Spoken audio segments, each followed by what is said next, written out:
Well, all right, we'll go ahead and call the meeting to order and ask for a roll call, please. Castroville, Here.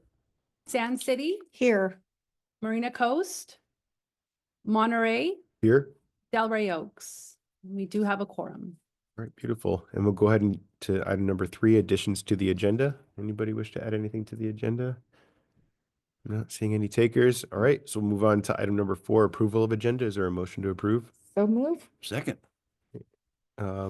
Go ahead and call for the vote. All those in favor? Aye. Aye. Any opposed? Motion passes unanimously. Item number 5 is public comments. So we'll take it out to the public to see if there's any public comments.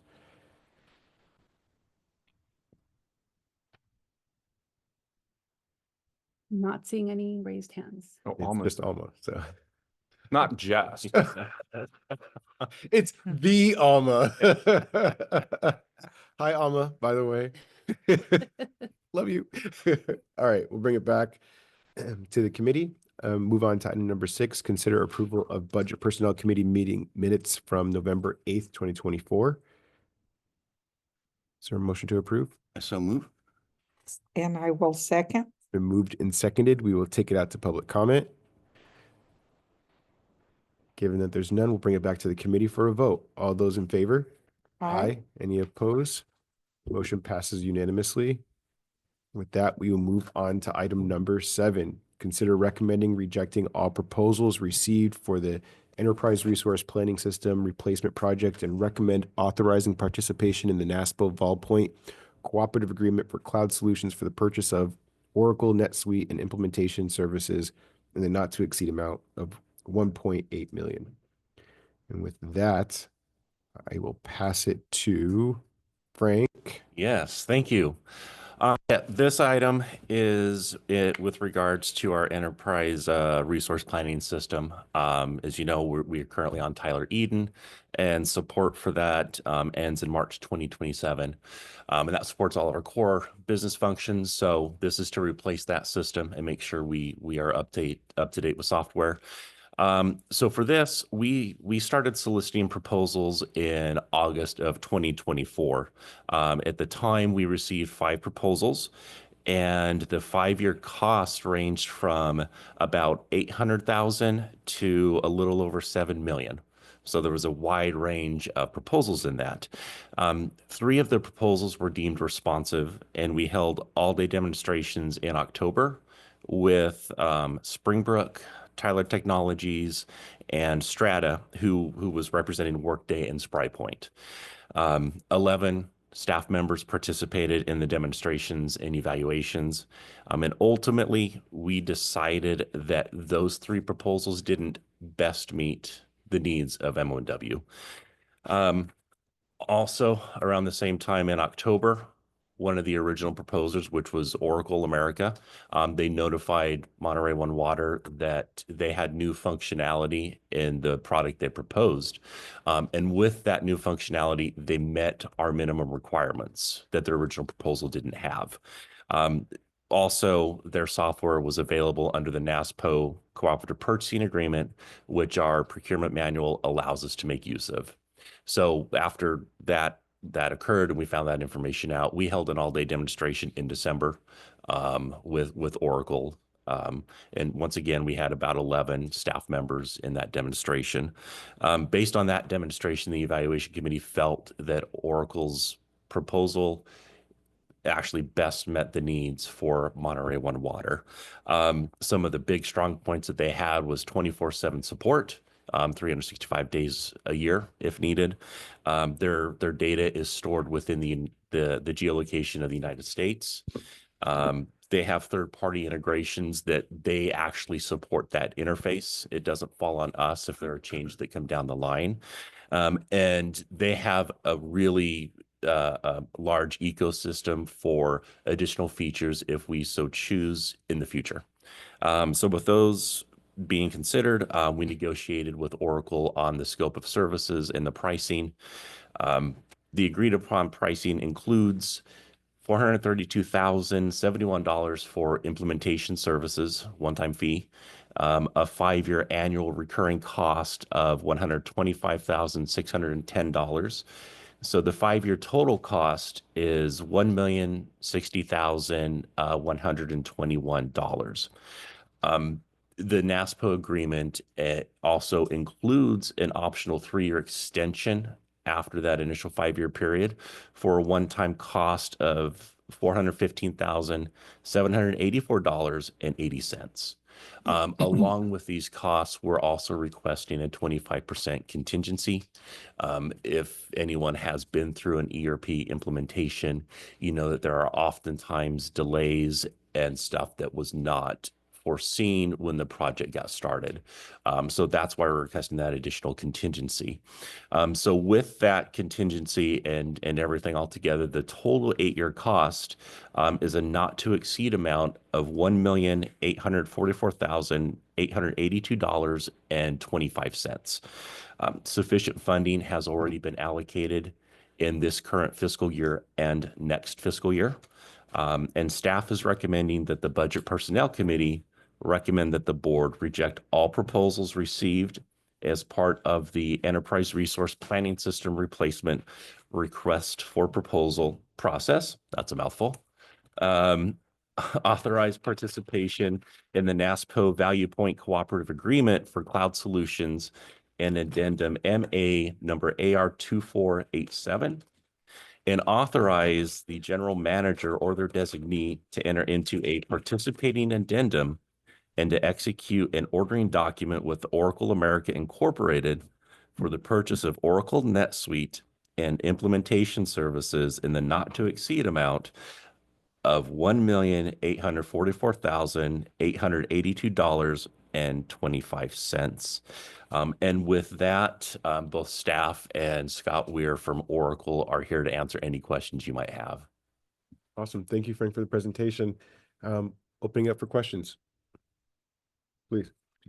So I apologize. I probably should have sent a number of these questions because I do have quite a few, and they aren't to challenge necessarily the recommendation, but I think they would be, the answers I think would be of interest to the entire board. Certainly. First of all, does staff have any experience with Oracle products in the recent past? I do have experience with it. Their utility billing portion that was just released was actually software that I implemented about almost 20 years ago. So I do have experience with Oracle products. And how about other staff members who are going to be tinkling the keyboard and interacting with this? As far as I know, I don't believe there are. Unless Yes, I do have now experience not using Oracle NetSuite, but the Oracle PeopleSoft when I work in the county. Okay, because there's often within the graphical user interfaces some similarities that these companies build. Yes, that's correct. But we are going to have a number of employees who have to become familiar with those graphical user interfaces. Oh, 100%, yes. Yeah. So does part of the implementation include any in-person or online training for fundamental new users? Yeah, yes. The implementation services are predominantly remote, which actually benefits us because of trying to find a location where everybody can sit in centrally with enough PCs for them to use. There is a small portion, I think about 10% of the implementation services can be used for in-person if so needed. But part of the implementation is training staff on the use of the software. Yes. Okay. 100%. And in terms of capabilities you've examined, is this going to expand our customers' ability to use different forms of payment and to establish auto pay? So yeah, it will continue the functionality of auto pay for customers who so choose. And in terms of expanding customer outreach, I think we can do that as well. In terms of some of the other areas, that's really up to the direction of the board and staff with how we want to proceed. I guess my question is, in dealing, for instance, collecting payments from soccer players in my local soccer league, a question that I don't have a good answer to is, do you take Venmo? Okay, that, That's sort of, there's all sorts of the alternative particular- payment. in terms of payment types, that's really going to be dependent on us and what we're going to allow. And But they have the capability to support that, a variety of these. so it will depend on the merchant processor that we use. So Oh, they okay. can have the interface for people to make payments online, but it's up to us to select a merchant vendor who's the one who collects the fees and the charges for if it's a percentage on an addition that we select. Okay. Um, I will assume, but you know what they say about assumptions. Maybe Oracle could tell us something about their cybersecurity and cyber privacy issues. And one reason I ask that question is that there are certain federal cybersecurity and privacy, in particular, laws and regulations that we need to adhere to. I'm sure they do. Mhm. But I've also, from at least one prominent attorney, heard an assertion that it would be a good idea for us, and presumably Oracle, to actually comply with the European Union's cyber privacy rules, because allegedly the European Union extends their rules to European citizens anywhere on the planet. And I'm pretty sure we have some customers who are EU citizens. Okay, so your question is if we're GDPR compliant or if the Oracle product is GDPR compliant. Scott, do you know that answer off the top of your head? That is not something we generally look at, to be honest with you, being based in the In the US. States, So, right? So we right. usually look at SOC 1 or SOC 2 compliance and FedRAMP compliance and stuff like that. This is the same Oracle cloud that the FBI, Oh, yeah. I'm sorry. I was If you told. Introduce yourself, that'd be very helpful. Hello? That better? Izzy? Hello? Hello? All right, can you guys hear me? Yes. Okay, I'm Scott Weir. I'm with Oracle, local government. This is for the Oracle NetSuite for Government solution. Our security, our offering is a cloud solution. It's in the Oracle cloud, so it's so the technology in the cloud, the whole technology stack, the middleware in our cloud. So we complement each other and optimize our solution. And we only use Oracle NetSuite. I mean, Oracle consulting services. So there's no third party that we get involved in. But this is the same cloud that the FBI, the IRS, the branches of the military, and it's extremely secure cloud. In fact, the most secure. And now whether it adheres to because our data centers are here in the United States, whether they adhere to the European standards, I'm not familiar with it, but I can certainly get back to Frank on that shortly, with that. But there was a data breach last year that affected the Microsoft cloud, AWS cloud. It did not affect us, so we're extremely secure. So. Okay. Board might be interested in the answer to that question, though, but thank Okay. you. Appreciate yeah, that. I'll at make a some note point in the and we'll have future. that information. Yeah. Good. Thank you. All right, anybody else?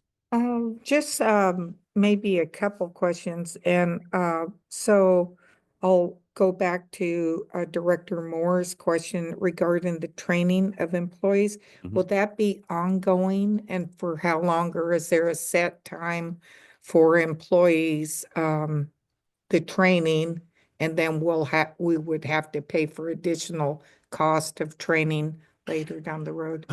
Yeah, so the training is included. This is anticipated to be probably about a 14 to 18-month project. So basically the training will be ongoing. Okay. So it's basically 18 months worth of training that all staff is going to receive on the use of it. And that will include, and Scott can correct me if I'm mistaken, but a lot of times, my envisioning is we're kind of doing a train the trainer approach so that we get some subject matter experts in the use of that software. so that when we do have new employees coming on board, they can kind of take the lead in getting them up to speed on the proper use of the software. Okay, thank you. Yeah, and this is Scott Weir again. Just to add to that, um, the um, the training is extensive, and it is a train the trainer, and we've expanded it, even our user acceptance testing phase of it, another 90 days before going live. And we also bring in support, which is just unique. So our support team comes in before going live 90 days prior. So now you're familiar with our support team and the capability, but then once you go live, you have a customer success manager that's completely aware of your environment. So if you'd forgotten something, or how do I do, I need to make this change to this report or this workflow, they're there to assist you. So the knowledge base is amazing. There's videos. I mean, it's Oracle, right? So we have videos. You can hover over an area that you're in the solution. It'll tell you where you are, what you need to do to complete the task that you are in that solution. So it's fantastic. Okay, thank you. And then my second part of the question was, this is good to hear, and this sounds excellent. Which second part would be, should there be a separation from Oracle down the road with Monterey One Water? Who retains the data? I'm just wondering, I know that sometimes you do softwares or sometimes you have to buy that back from the company. So I don't know if that's the case here. No, it's in our data center. It's your data, only your data. And at any time, if you want that data back, we provide it for you. Okay. Yeah, thank you. so if we did come to that point, one, we would probably have to be looking at another data conversion. And we could also archive off that data. Being that it is natively in the cloud, we can either, I envision if we wanted to, we could archive it off into the cloud as well. Okay, thank you. And yeah, so that there is just would be, worst case scenario if separation just down the road. Right, certainly. Okay, thank you. That concludes my questions. Ron, did you have any questions? Okay, thank you. So one follow-up, of course, I think most people know that ERPs cover a whole lot of functional areas within the organization. Other than merchant processing for credit card payments, are there any other functional areas that won't be covered by this new system? In terms of with the replacing our current ERP system, it's going to cover every functionality that we have within that. It is also expandable. So if that which is one of the reasons for the contingency. Let's say we see something that, hey, we just didn't think of this, or it's like, hey, that would be great, and they have this additional module that we could potentially purchase. So that's one of the reasons we liked the NetSuite offering, is because of the huge ecosystem of feature availability if it meets our needs and fits with our budget. But as it is, it's going to do everything our current one does, as And a lot well more. as HR. Oh, yes, An HR definitely component. HR. But you, the board, will still see other databases coming at you in the future, such as potentially a CMMS or an update to Oh, yeah. LIMS. There's a number of databases we use that are sort of outside the scope of this, generally speaking. Yeah, but I would like to point out one of the features that we are procuring with the NetSuite purchase, and that is their invoice processing. So currently we receive an invoice. Staff has to manually hand enter everything into the system. With this one, you can upload the PDF and it will transpose the data to where it needs to be within the system. Now, it's a learning software, so each vendor has a specific layout for their invoices. So as you do the same invoices over time, it's going to cut down staff resources or staff commitment quite a bit. The other nice one is you can set it up to where if a specific email box receives an invoice, it will automatically process it.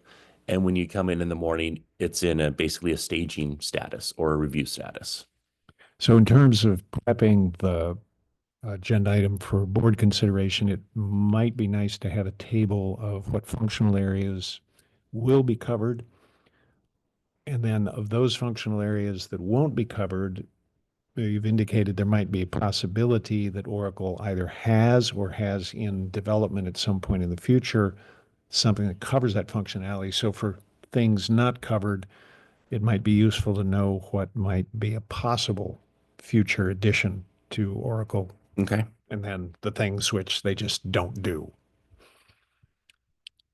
Okay. Would you like to have a presentation, maybe just say 3 to 5 slides Of the functionality? of the functionality, just to kind of hit the Yeah, highlights? probably a good idea, not just for the Okay. board, but for the public to, Certainly. give them some confidence. And Okay. this is a big decision. Yes, it is. And it's a large, any sort of transition from one style of company's software to another company's software, as you know, that involves a lot of work on the part of staff. So you Mhm. all are making a big commitment to try and improve functionality for our customers, hopefully reduce some costs, and have better security of their data and their personal information. Okay. Certainly. Do you have what the bids were for the other bidders? You gave the high and the low, but I just I kinda did give wonder the high where- and the low. Yeah, I do. So in terms, are you asking for each specific vendor and Of the what their? 5? Yeah, Do you want to see that in the board report, yeah, that would maybe? be great. Okay. Just for perspective, like, did they average low on the lower side or the higher side? Regardless, it seems like the proposal from Oracle is on the lower side, so that's Yes. always great, but it'd just be just for perspective. Don't be raising the price. No, Yeah, yeah, okay. it's in writing till the end of February. So And then the other question is regarding our potential conversation around transitioning to the tax rolls. Again, how does this impact that? Because I know that this was part of that conversation. Is there flexibility established within it that allows us to incorporate those changes? So with those, that would be handled through the utility billing portion of it, which is, yes, it's going to be more than capable to handle those particular situations. Okay. Yeah. We even did an additional sit down with customer service to kind of talk about some of the nuances that we have, not specifically related to the tax rolls, if that potentially happens in the future, but just kind of some of the nuances that they have that are going to be specific to us. So we did meet with them individually or separately to make sure, hey, this is kind of what we need. Show us how you could do it. And they satisfied our questions. Alrighty. Okay.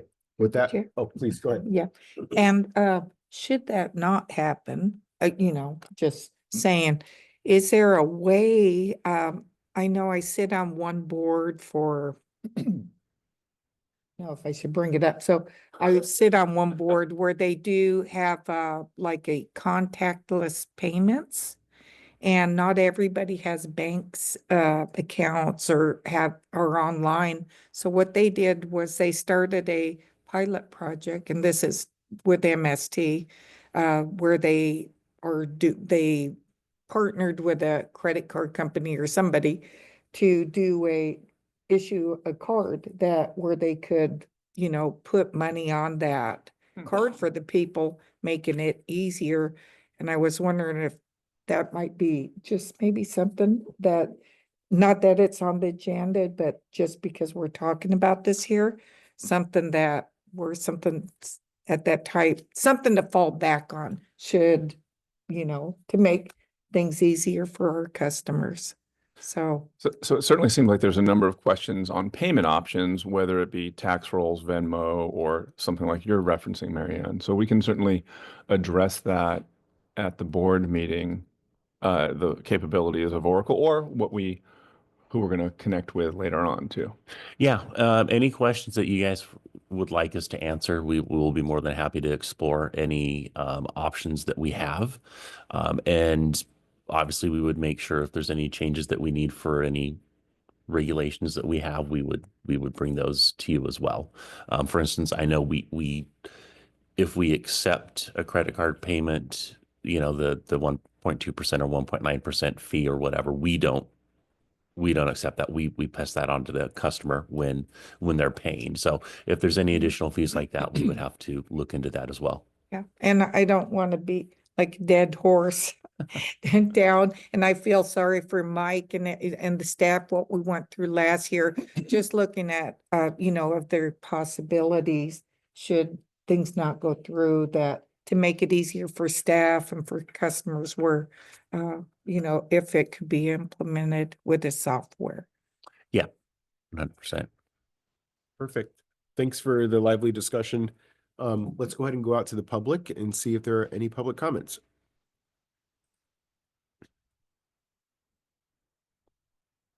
All right, seeing none, we'll bring it back to the committee for a motion and Move deliberation. approval.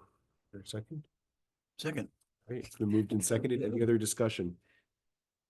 All right, all those in favor? Aye. Opposed?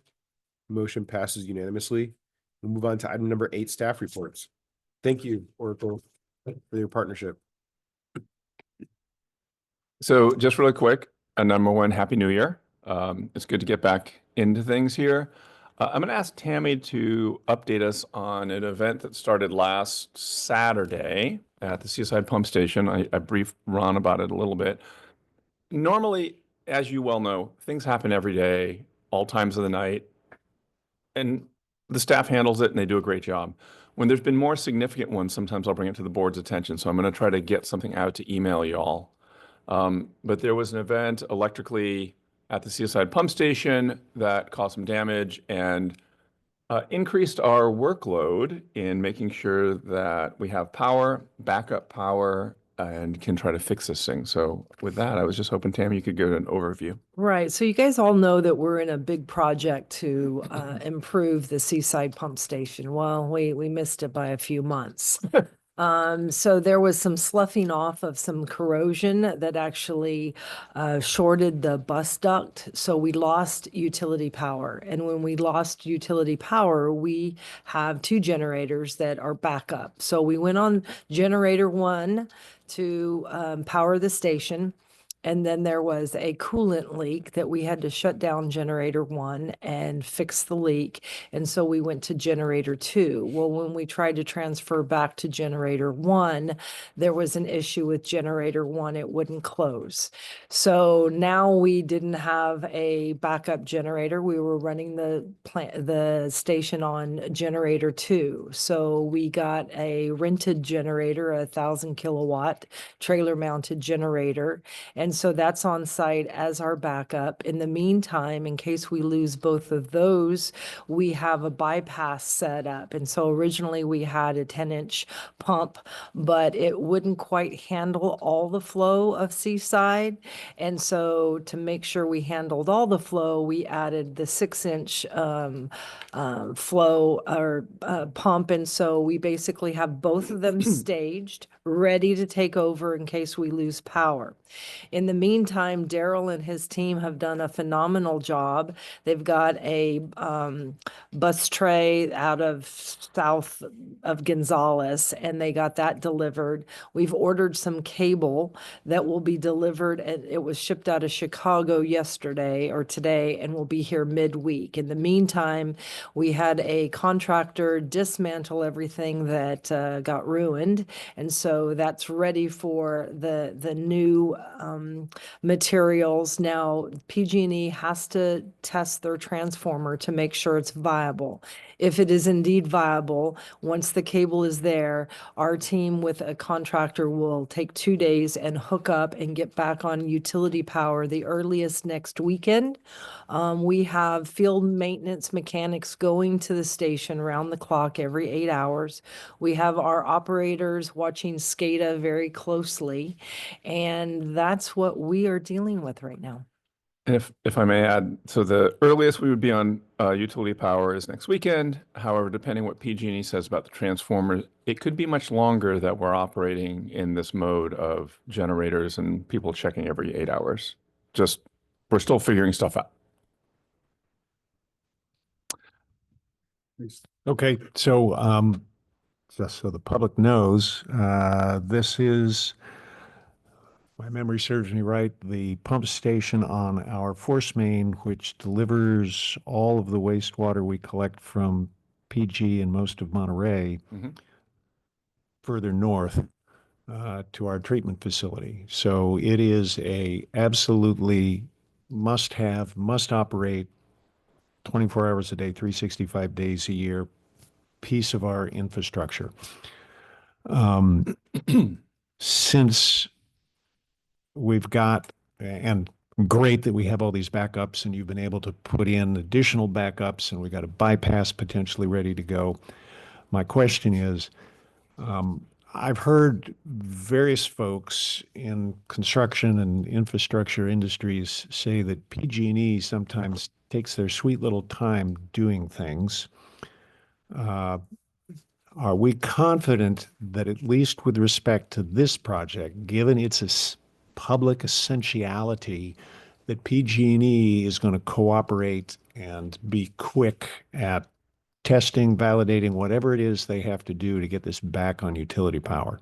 So that's a good question and a good comment. And one of the pieces of the puzzle I did not add is our engineering team, who is in charge of the capital improvement project. We already have a new PG&E transformer and bus duct that was going to be replaced, but the schedule is 3 months out because that was the schedule of the original CIP. So they are working closely with PG&E to see if they can get that transformer delivered and hooked up and replaced prior to the 3-month out. And yes, they are aware that once they test the transformer and make sure it's viable, that once we wire up and pull cables and get it all taken care of, that they will test it and re-energize us back. So they know it's critical. As you guys know, it's our second largest pump station, and it's the one that had the fire, the one that's very visible from the public right off the freeway. Right next to the beach. Right next to the beach. So yes, we're doing everything within our power to move fast and make things happen, and working closely with PG&E. And PG&E actually was going to be out there from 8 this morning to 8 tonight, if they need to, checking that transformer to make sure it's either viable or we need to get the new one in there. So Tom and Matt have been working very close with them, and Daryl. Yes, Okay. got a great team. And Thank you. we gotten the equipment through our connections. Daryl has connections with Westco, et cetera. So the cable we're purchasing through Sourcewell. As you guys know, we're allowed to purchase through Sourcewell, but it's with his connections. In fact, I met the lady that he's been calling last week. She was on site. And so, you just don't pick up a phone to strangers and have things happen this fast. So really want to appreciate Daryl and his commitment to making things happen, and his team. And your point on how critical this facility is and the situation they are in, they meaning all of our staff, it goes to some of us a little grumpy right now. So if you happen to talk to staff and we're not that pleasant, that could be why. Thank you for your hard work. I think he's Appreciate it. talking about me. Thanks, Paul. I think it's all of us. The other quick staff report I wanted to bring up, and I'll have Lawrence expand on this. So as a budget personnel committee, we're going to bring our first just concept of the new budget for 25-26 to the committee in March. It looks like March 14th. Obviously, by no means is it going to be comprehensive, but just to start introducing the committee and the board members to what the budget's going to look like this year. I don't know if you want to add anything to that, Lawrence, or? Yes, the March presentation will be a much higher level.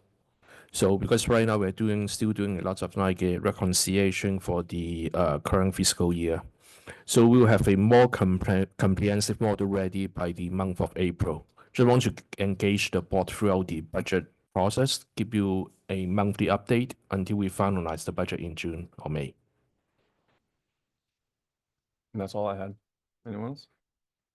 Oh, yeah.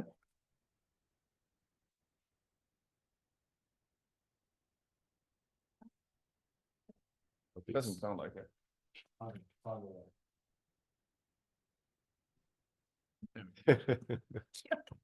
right, a quick update. Back in September, the staff submitted a grant application through the 2024 Cal OES State and Local Cybersecurity.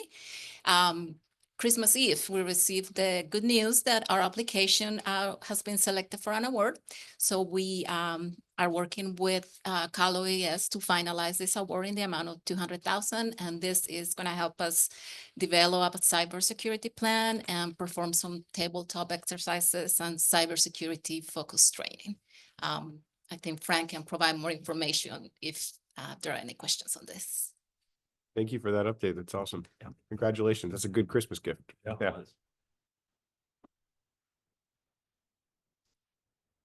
I have just one. I just wanted to thank all the staff who's worked on the ERP project so far. I know I mentioned there's 11. There's been more than that. And some of the people have probably invested at least a week or 2 weeks of their time to develop the RFP and do all the evaluations. And it's really a team effort, and just want to thank everyone, especially finance and HR who helped with it so far. Thank you. Yeah, kudos to everybody. This is a big thing that I think people take for granted because it's all the sausage behind the scenes. So thanks everybody.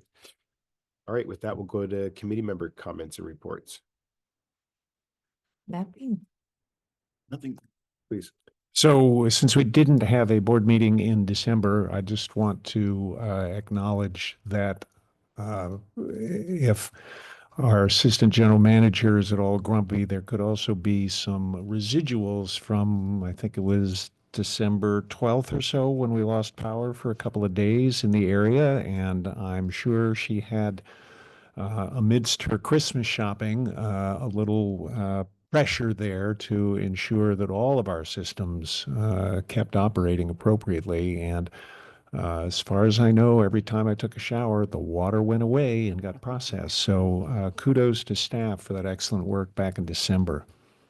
Yeah, that's a really good point. We were out of power all over the place, as you well know, and at the treatment plant for 2.5 days.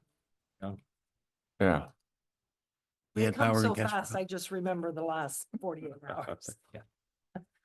Thank you. Address that real quick. So just real quick to that point, Tom, we met with PG&E reps this week to go over some reliability concerns that we've had. Not only at the December event, but for 2023 and 2024. Traditionally, I think it's 2022, we were around 62 hours total for our equipment. In 2023, it was 89 hours, and in 2024 is 90. So obviously that's a lot of concern for us. And so we met with PG&E. We're going to do some testing of some monitoring of power coming into our facilities to see how the data looks. Is it reliable? How reliable is it?